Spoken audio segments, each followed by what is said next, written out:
So let me explain the encoder clip that we have supplied as part of the kit.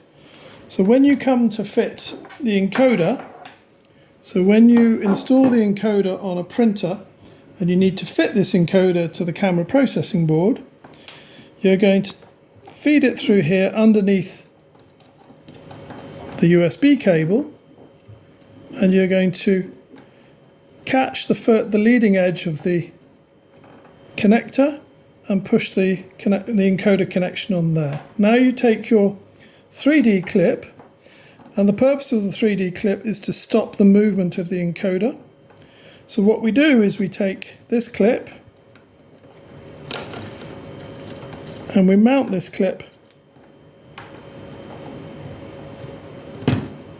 and we clip it on there so that now the encoder is firmly aligned to the connector and stays in position.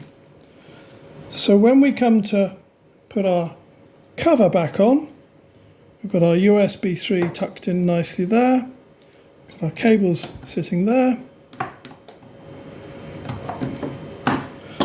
Our cover goes back on, and what we're going to do is we're going to take this cable tie and use this cable tie to tie these three cables together so that the three cables don't come under tension.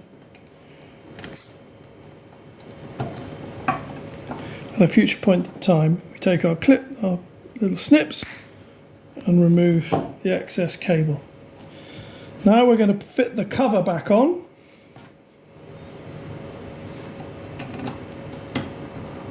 The two shorter screws go in this front face.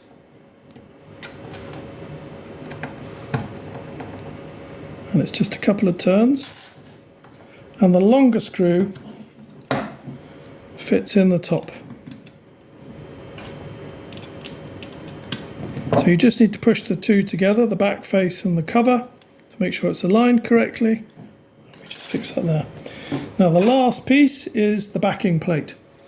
So the backing plate is designed to allow you to take advantage of the stud that is on the printer, and we pick up on the thumb screw, and we're going to stick this onto the back of the cover.